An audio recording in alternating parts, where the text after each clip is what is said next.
Thank you to Russ for inviting me to do this talk today. It's very close to my heart. It's part of the spiritual journey that I've taken over the last 3, 4, 5 years. I think 2018 was when I discovered Dolores Cannon, and it was purely by accident. I was actually watching a YouTube video of Oprah, and she was interviewing a man called Dr. Brian Weiss. I think that's how you pronounce it, but he's a renowned psychiatrist in the U.S., and he inadvertently was doing his normal hypnosis therapy on a patient who spontaneously regressed to a past life. Initially, he was a little bit confused about what that was about, but as the story goes on, he realized that they were lives in themselves, and they had a lot more detail than to be purely made up. So I ran to my mother, who is the person who knows everything in this world, and she told me, I was so excited about this discovery, and it was such a big deal. And she just sort of nonchalantly turned her head and said, oh, I don't know who he is, but you want to see Dolores. She's the grandmother of hypnosis. And the fact that she wasn't even sort of fazed by this discovery made me want to look at Dolores. So today we'll be looking at Dolores and the journey through her work. And before I do, I just want to make a big disclaimer that a lot of Dolores's work and even past life regression hypnosis is based on the premise of a lot of beliefs, and part of them is reincarnation. The other one is the fact that we are spiritual beings in essence, just having a physical experience on this earth. Also that there is the existence of life beyond death. This life is not the be-all and end-all. And also the existence of consciousness in everything, whether animate or inanimate, everything has a consciousness and a life force. And lastly, that beings exist outside ourselves in the form of different levels of consciousness, and they're around us all the time. So just be aware that some of these concepts will be a sort of a given understanding as we go through some of these topics. Okay, so who is Dolores Cannon? Russ, I guess, touched on it a little bit. She's the grandmother of regression hypnosis, thanks to my mom who coined that term. But I think you can agree that over 40 years of experience in regression hypnosis. She started her practice in the 1960s, helping her husband, who was in the U.S. Army at the time and was also a hypnotist. But they were doing mainstream hypnosis as part of the therapy and support for the U.S. Army, for war veterans who were suffering PTSD, and also other staff members that might benefit from hypnosis. And then she went on to continue that practice later on, and we'll go through some detail of her career here, to then develop her own method of hypnosis that specifically hones in on past life regression and all of the other deeper, scary things that other hypnotists might not. So what is the big deal with her work? Obviously, her method of hypnosis called QHHT, which is quantum healing hypnosis technique. That doesn't have a lot of regression in the words there, but because later on as she was doing this method, she realized and stumbled upon the ability of our subconscious to support and even instigate physical healing as well. And so they felt, and all of her students at the time felt, that that was a more encompassing name for her process. And it really has returned some remarkable results in that way. My son did beg me this morning to say, please just make sure you don't encourage people to step out of mainstream medicine and still see their doctor, but with the support of the QHHT. So for his sake, I just want to mention that as well.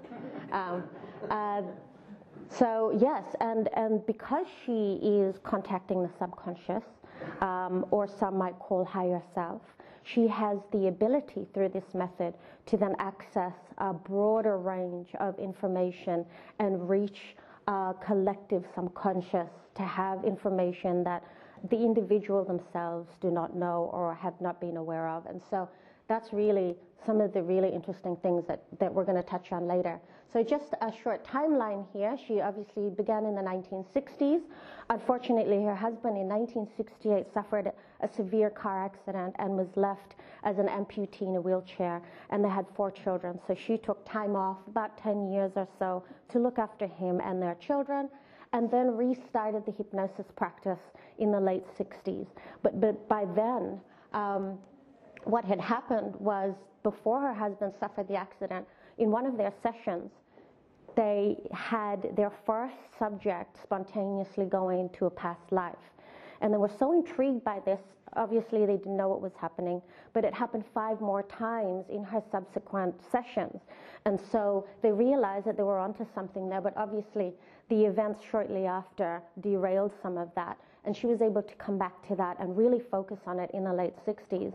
And when she did that, she was also then approached by the, I don't know if they were called MUFON then, but the UFO enthusiasts and investigators, because they were having a lot of people who were experiencing UFO abductions or sightings, but then had missing time or couldn't remember what exactly had happened. And so they realized that hypnosis was actually a good method to access repressed memory, and they brought her in to do this. And then she fell down the rabbit hole of UFOs.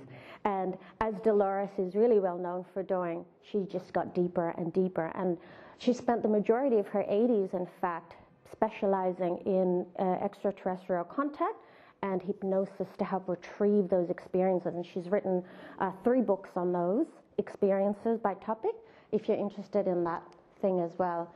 A couple of things to note as well that would be interesting is that she, in the late 90s, as she got deeper and deeper into this rabbit hole, she started to receive information through her subjects around quantum physics. And she is, I guess she's a mother from Midwestern United States. I guess you could see in her photo, she's not the typical physicist that you would find, or neither did she have a very strong scientific background. And so a lot of the information she got with quantum physics was itself intriguing. And you can get those, the information on that from her Convoluted Universe series books. And they're really interesting. Also, the extraterrestrial material she started getting in the 80s, and Nostradamus material. So there's a lot more things that she was getting. Unfortunately, she noticed she was getting a lot of important information, but no one was willing to publish her at that time because the esoteric practices were not widely accepted or even acknowledged. And so she somehow found a way to develop her own publishing house, and through that publishing house has been able to publish her books. And since then they have been, I guess, digested by millions of people and translated into multiple languages and taught globally. But I guess another big pivot point was in the late 2000s or early 2000s, where she established and completely refined her QHHT method and started to teach it worldwide. And I guess this is where I am now. Sadly, Dolores passed away in 2014. As I mentioned earlier, my spiritual journey started around 2018, at least in this sort of esoteric direction. And I was crushed to find out that I'd missed her by 4 years. So, yeah. So 3 important things of Dolores's work. She's very well known, obviously, for the hypnosis sessions. But I guess I put it in this diagram to show that is just the tip of the iceberg of what the body of Dolores's work really was and the importance of it. Of course, the hypnosis sessions were very important. They offer individuals therapy and closure and spiritual growth and personal growth. And there's a lot of value for the individual. But through the content that she did get in her sessions across different people, there were also insights and learnings for humanity as a whole. Pieces of the puzzle of our history, of how we originated on the earth, of the reality of man, of quantum physics, all of those things that we might think of folklore and myth, like the half human, half animal hybrid beings, or Atlantis. She got information on those things. But furthermore, there's another level. So once you read through all of her books, and this is a journey that I experienced, that once you read through all of her books, there's another theme and a deeper message for humanity in there. And that really, I think, is the crux of the whole purpose of her body of work. And we'll get to that soon. So let's start with the hypnosis sessions right at the top. A typical QHHT session starts with some meditation and visualization to get the subject down and relaxed and start to put aside all of your active thoughts and feelings. Then we go through past life regression and explore some of those themes there. We don't choose the life that the subject goes into. The subject is just given, told to go to a significant time and place, and the subconscious will present us with that lifetime. And then once we go through that exploration, we will then connect with the subconscious where a lot of the magic happens. So the subconscious acts as Can you make sure you speak into the microphone a little more? Oh, sorry. I can't hear. Oh, I'm sorry. Oh, that's better. Now I hear myself. I'm so sorry, everyone. You haven't missed much. Later in the session, we then speak to the subconscious, and that's where we get to answer questions. The subject will come in before a session and have a list of questions they want to explore and problems and perhaps things that they want to address, and that's when we really get to do that. Part of the later portion, when the subject is at the deepest level, is also where we do a body scan and get the subconscious to check the body of the subject to tell us if there's anything it senses that is out of balance. And that's where we do some of that physical healing. So a little bit of background theory. I also got a lecture today about how to pronounce Freud, so I hope that's correct. Today we will be talking about the conscious states and the subconscious states, or what you might know as the pre-conscious states. So everything that you see and present to the outside world, and those things that are hidden that you choose not to reveal or that you don't know, or are autonomic responses. We will also be talking about alpha waves and theta waves. So just a little summary here. We don't need to worry about gamma waves so much. They're in addition to all the other waves. They don't necessarily exist on their own accord. So what we normally experience are beta waves when we're wide awake and alert, interacting as we are now, and concentrating. And then as we relax and do things like meditation, or we're in a hot shower and we get our best ideas and we're creative, we tend to be in the alpha state. A little bit deeper than that, when we're even more relaxed, and sometimes you experience trance or you're daydreaming and you're not aware of things around you, is when you're starting to slip into the theta wave. And this is where hypnosis tends to occur, in the theta level. We'll talk more about that as well. So just be aware of these terms. So in a typical QHHT session, we start off with the aware state of the beta, and as we go down into meditation, we're taking you through to the alpha state, similar to a hot shower, and you're relaxed. And then as we go through the past life, we're entering the theta state. And it's sort of a cycle where it helps itself. We take you to theta to access your past lives, but as you go deeper into them, they're also helping us get lower into that theta state, and even some of the upper delta, where you normally experience deep sleep. And this is where we start to speak to the unconscious. And this is why a lot of that conversation with the unconscious is not necessarily remembered by the subject until we're discussing it after the session. Just a little comparison too, why her method is so special. So obviously, as with mainstream hypnotherapy, you have the psychological and cognitive therapy that happens, and emotional therapy as we deal with the issues that you're repressing or perhaps that you don't want to express while you are awake. And also the ability to go into that subconscious state, if you remember the iceberg, where you have the memories that are stored. In addition to those, we have therapy not just of this current life, but beyond this lifetime, because some of the trauma we experience in other past lives actually are carried on into this life, and they're carried through genetic memory. Some of you may have heard of the term genetic trauma, where generations of people can suffer this generational trauma. We have the ability to access that thank you to past lives. Also, the ability to give some spiritual therapy and karmic closure, because the relationships that we carry on today, a lot of them are relationships that we've had many lifetimes over. And I'll share some stories later on of some of these examples, and they're really quite interesting the way they play out.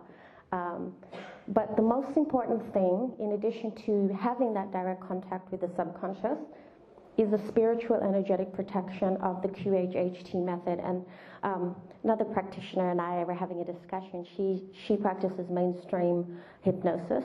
And also, I think it's worth noting at this point that there are mainstream hypnotherapists and psychiatrists who have also inadvertently accessed past life regression through their mainstream sort of hypnosis. And Dr. John Weber, who was here, who was a speaker, I think, last year here, as well as Dr. Brian Weiss, are medical doctors in psychiatry, and they've experienced that.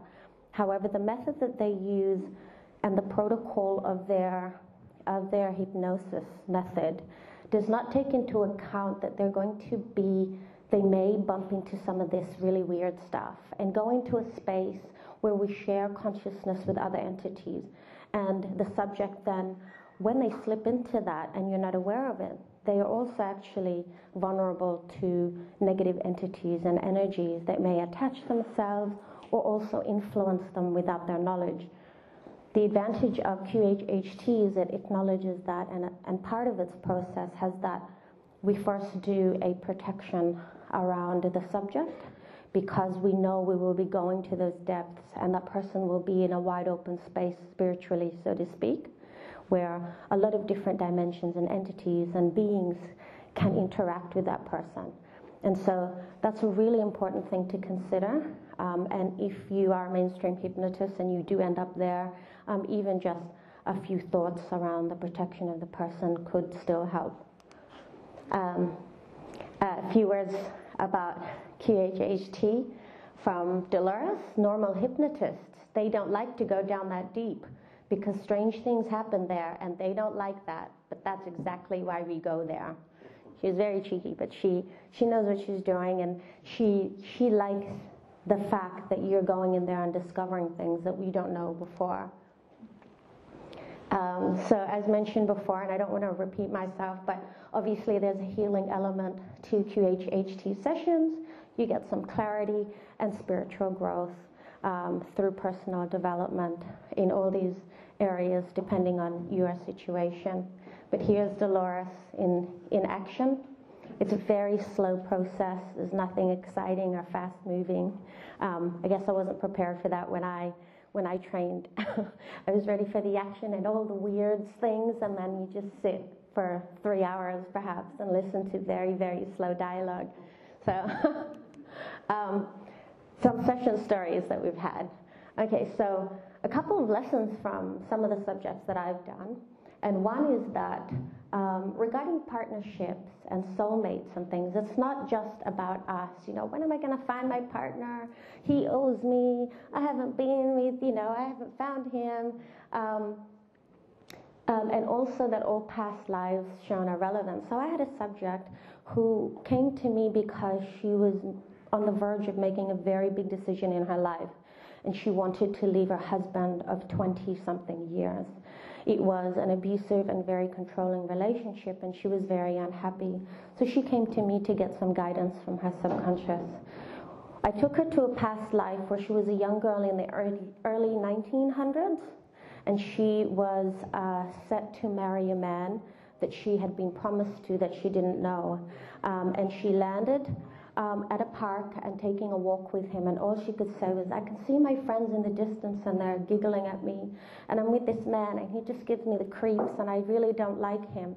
And then the story goes on that after she has that meeting with that man, she runs away with her friends, and they catch a train to the other end of the country, and they reestablish their lives as 3 young women in a different town, and they start their lives, and she goes through her whole life. They each meet a man and they settle down and they grow old in that town. And the lesson for that life was, and we thought, well, what has this got to do with her leaving our abusive relationship. And the subconscious spoke and it said, I wanted to show you that life, to show you that it's okay to leave something behind and stay true to yourself. It's okay to be happy. And as soon as he mentioned that, it sort of clicked. It was like, oh, that's very, very appropriate. But also, it then revealed that that man that she had run away from in that life that she didn't want to marry was her husband in this lifetime. And I just get goosebumps. But the lesson is, and we said, well, if she didn't want to marry him, how did she marry him in this life? And it said, because he also wanted to marry her in that life, and she ran away. And he didn't get that opportunity. So we gave him the opportunity in this life to do that. So it's not always about us two. These are two life paths that are interplaying together. And every past life has been relevant, to my amazement. Karen Karma, this is the time I tried and had a session for myself. I was also on the verge of a decision of, should I move in with my mother? Should she move in with me? I was a little bit, resentful about having to be tied down or, not being free.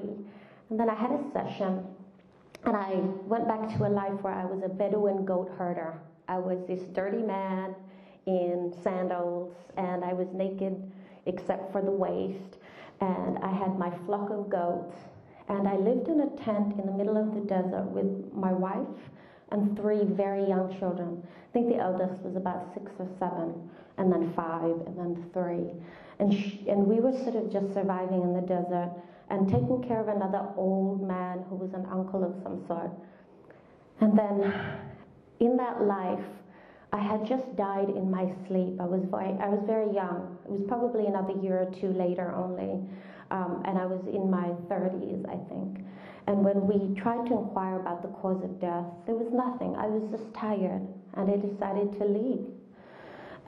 But doing so left my young wife to fend for herself in the desert with wolves and goats and 3 young children. And you can imagine how hard that would have been for her. But when I woke up, I was told that that wife is my mother in this life. And you can't really argue with that.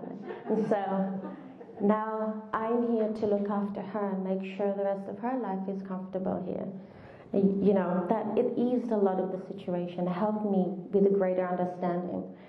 Another one is that repentance for murder. So this is a really interesting one, because we think, I killed someone in one life, we will go to the other life and they will kill me and we'll call it even and we'll go home.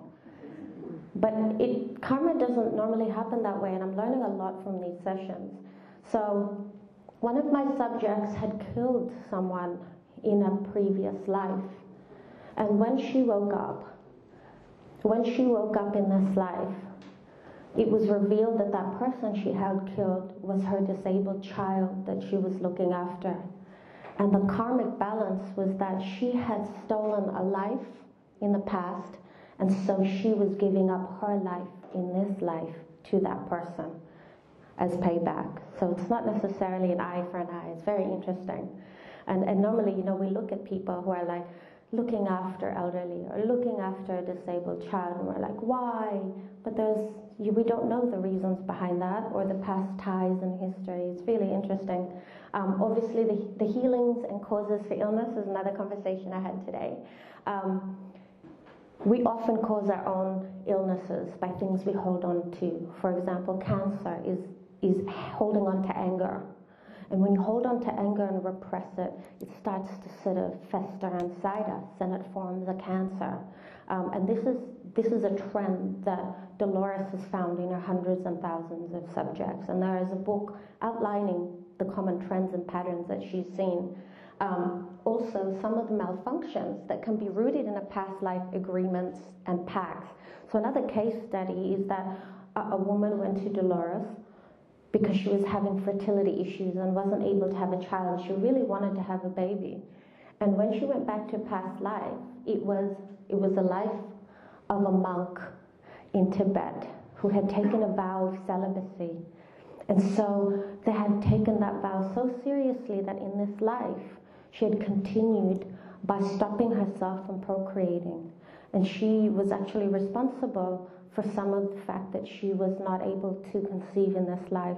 And then shortly after, she was able to, once she realized that that was it, and they did a few suggestions to help her release that pact, that it was no longer relevant in this life, she was able to continue on. So, yeah. Another interesting one is the ability to speak with the departed. I had a subject who went back and was speaking very strangely and met her father who had died years back. And she was having a conversation with him in a session about her life now, about things she had made since, decisions she had made and things she had done since he passed. But when we played the recording over, she said, "Why am I speaking like that?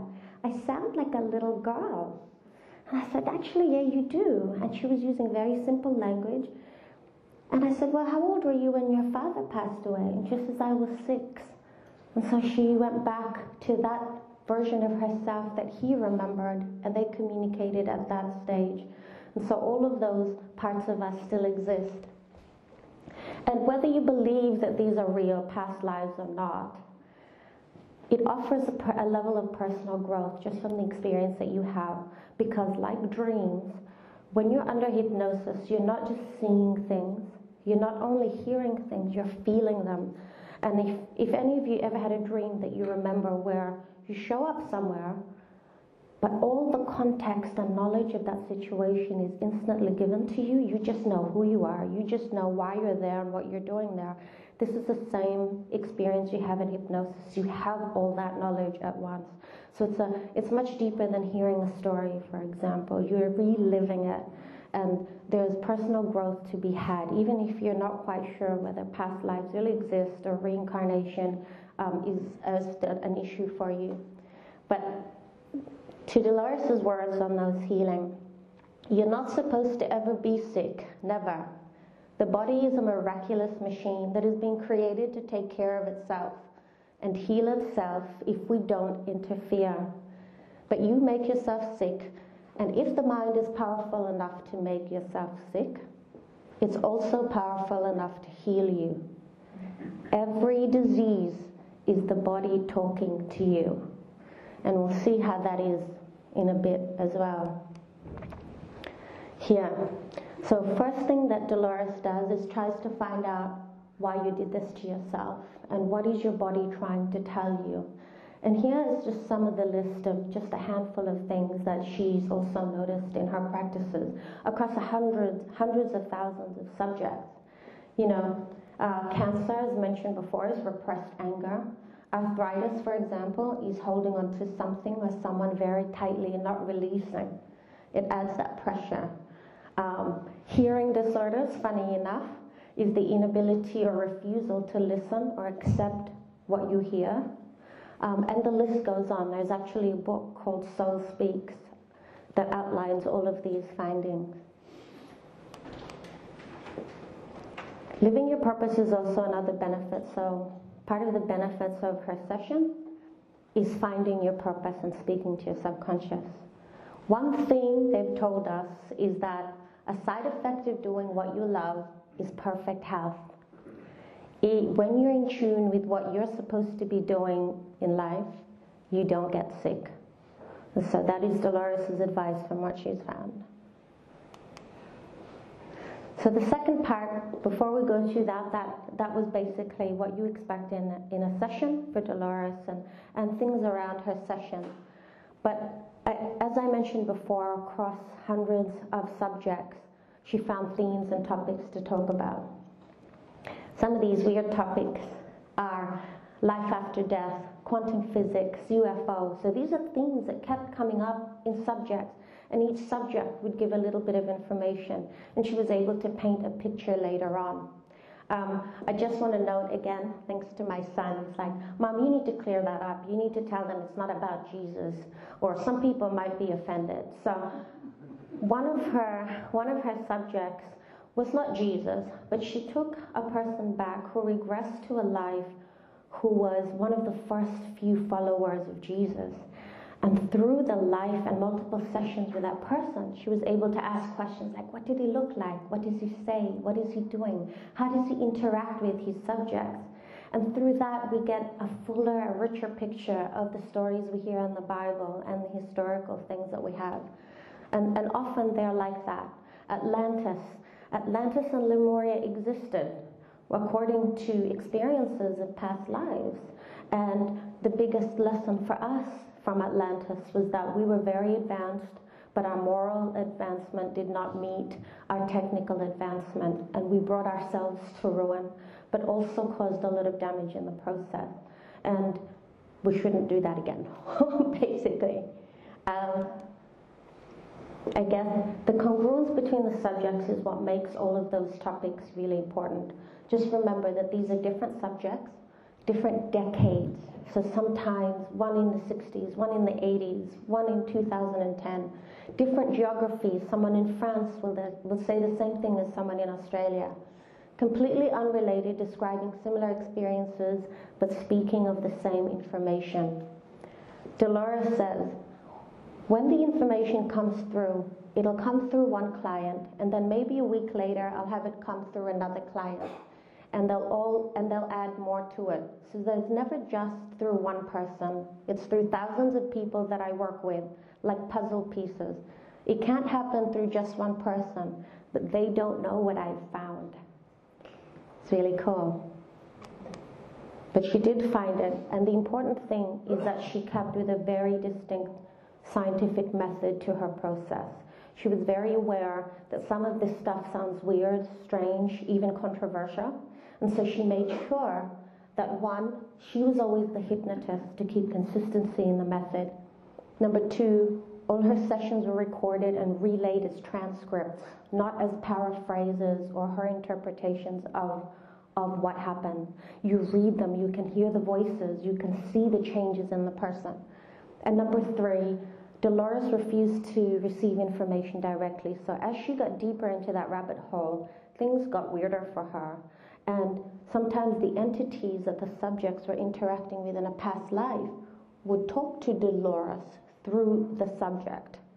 And at one point, they were saying, language is such a difficult medium to convey the message we want to say to you and the message we have for humanity. It would be simpler if we could directly transmit the information to you.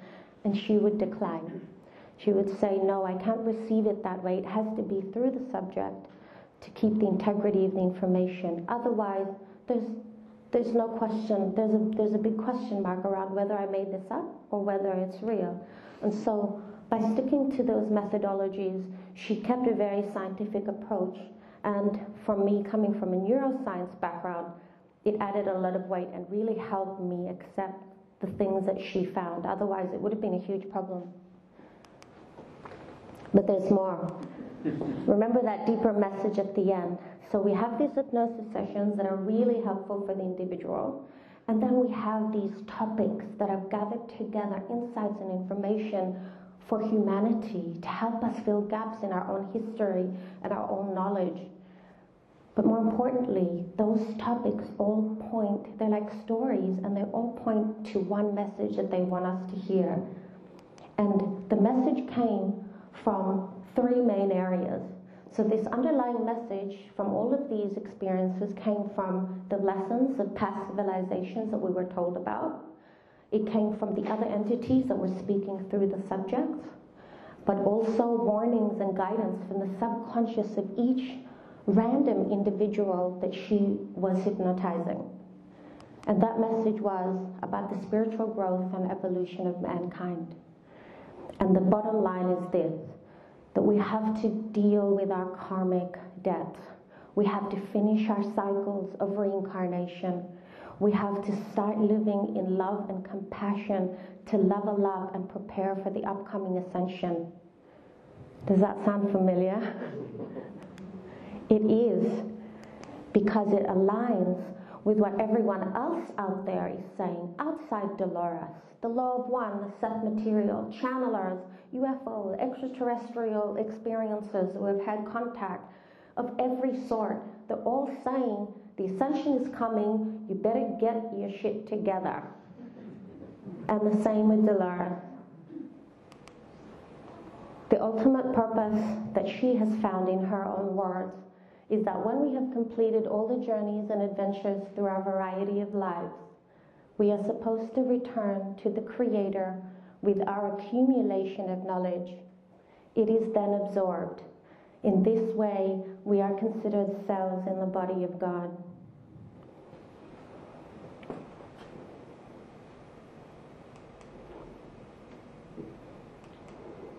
You can continue your journey through Dolores, if you like, by reading her books on Amazon. I know that the Esophageal Society has an amazing library. I know they have a lot of her books as well. You can have an experience, a session for yourself, because part of preparing for the ascension is preparing yourself individually. And once you've helped yourself, you can help others. Also learn more about QHHT through the 2 official websites of Dolores Cannon. I'll give you guys a moment to take photos. And then I might invite Mike up here. If we have time, how are we going for time? Yeah, we've got time here. Excellent. Can I just ask the first question? It's about yourself. Have you got your own website and practice that you're going to launch? No, just that email, and you can catch me personally after the meeting. Send me an email, or I can give you my number, and you can text me or WhatsApp me, whatever's convenient for you. But also, there are a lot of QHHT practitioners in Melbourne as well, and we get together as a group. So if you are in urgent need of a session, I can also point you to someone if I'm not available. Yeah, thank you.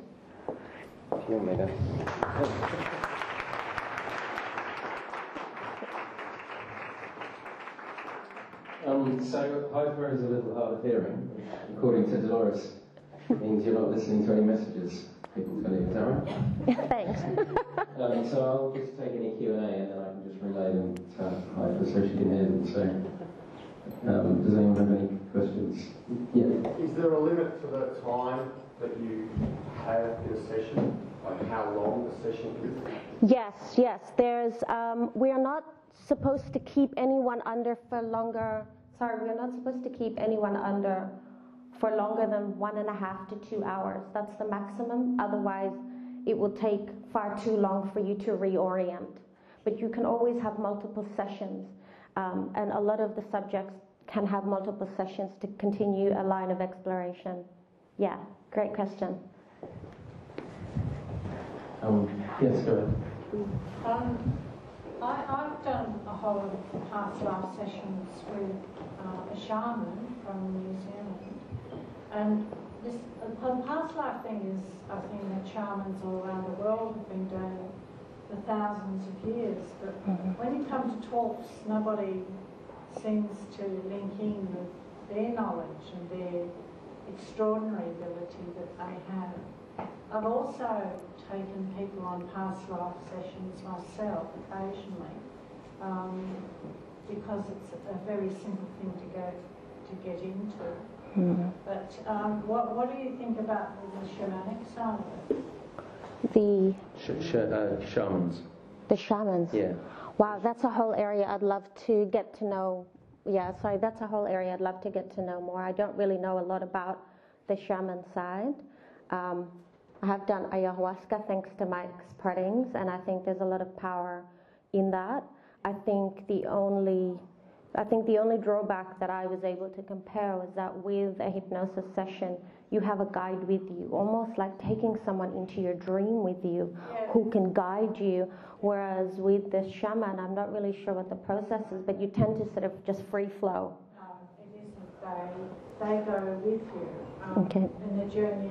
And in fact, there's an Aboriginal woman that I had a session with.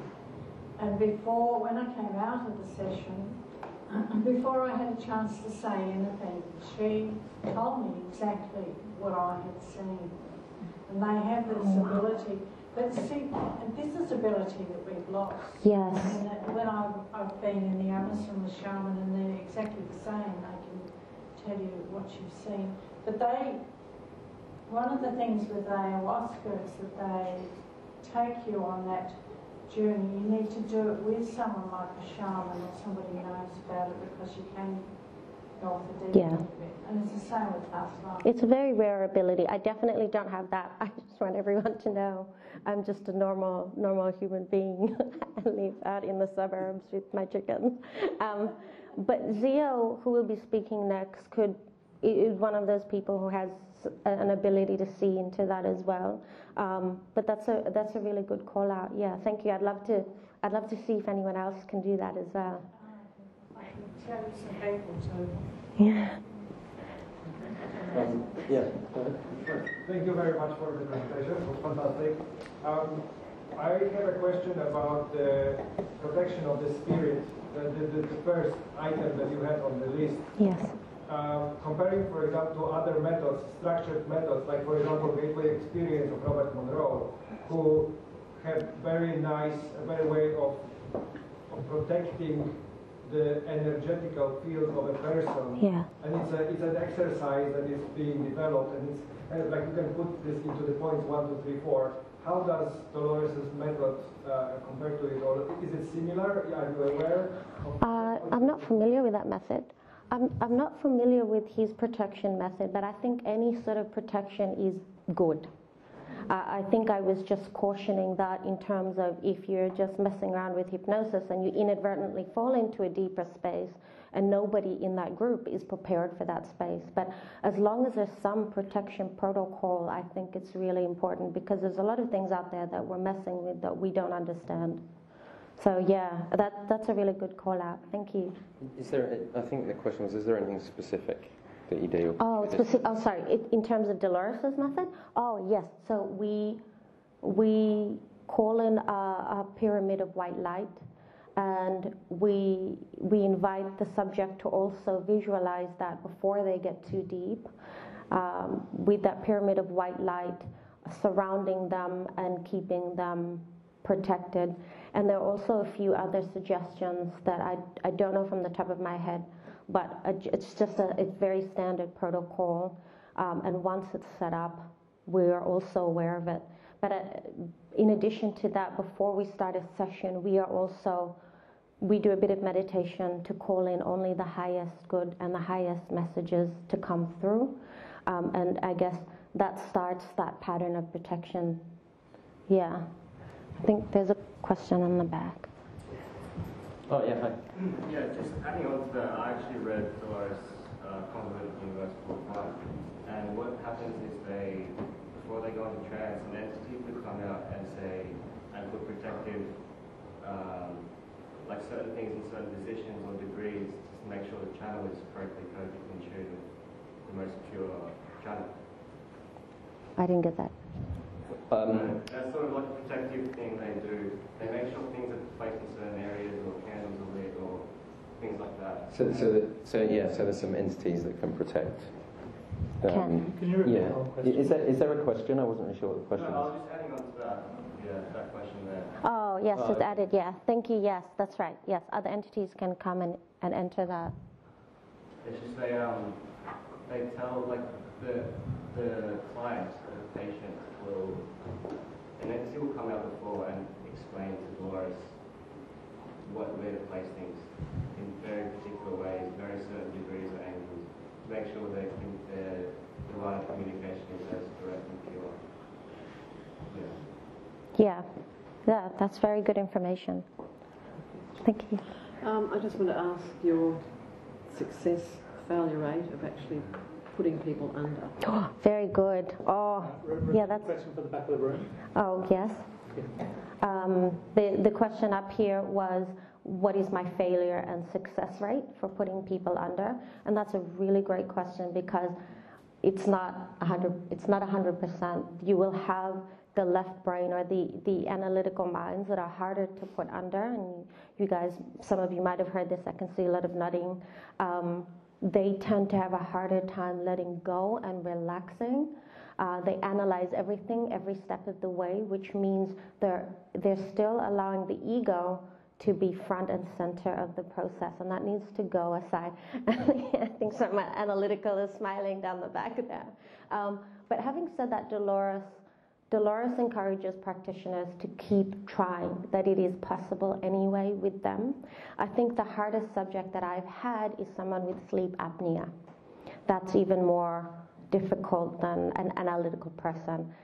I have put Mike under, but he does a lot of meditation. He's very analytical. He's a nerd for facts. He'll absorb everything. That's why I've got him up here. But he went down not too hard. The analytical types take some repetition, but they do go under. I would say my success rate is about 80-90%, except for that person with sleep apnea, because she kept falling asleep. She took medication to try to keep herself awake, but then that wired her too high, and she was not able to relax. And so I think I have to draw the line with that. Also, I think schizophrenia is a harder condition to deal with, and I don't think hypnosis is possible for those subjects, unfortunately. Yes? How much is a session, and where can I get one done? Well, it varies on the level of experience of the practitioner, but I think you can expect anywhere between $250 to $450 for a session. A session does last 5 hours, so you need to put away at least half a day for this. There's an interview protocol at the beginning to make sure we're identifying all the key people in your life at the moment, because when you're under, you will just go, oh, that's John. Ah, that milkman, that's Daisy. And I need to know who they are to be able to know whether it's of significance and a relationship in this life that's of significance that we need to follow through or not. And so you have 2 hours of interview, you have the 1.5 to 2 hours of the session, and then you have at least an hour of debriefing to help you also understand everything while it's fresh and recall things, but also to ground you before we put you back out into the world. So it takes some time. And do we get a transcript of what we said, or is that... You'll get a recording. Oh, a recording. Yeah, but I think you can plug it into an app, and then it'll give you a transcript. Yeah. Yes, sir. And how do you know when the person is what you call under?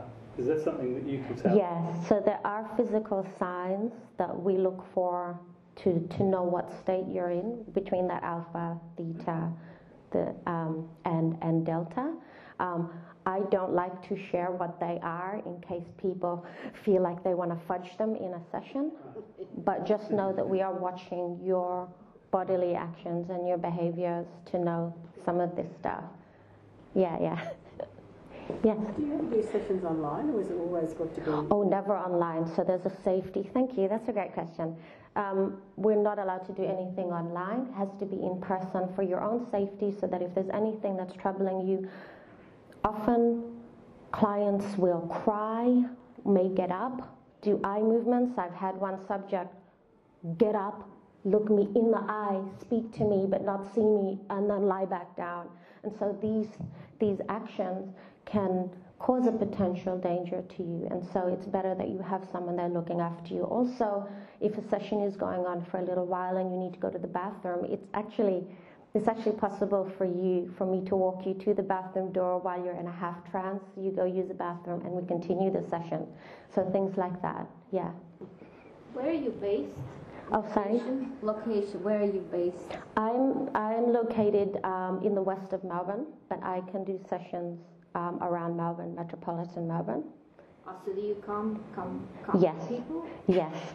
I prefer to do it in your space where you're comfortable and you are more relaxed, but we can also do it in my office, and then we can have a session there.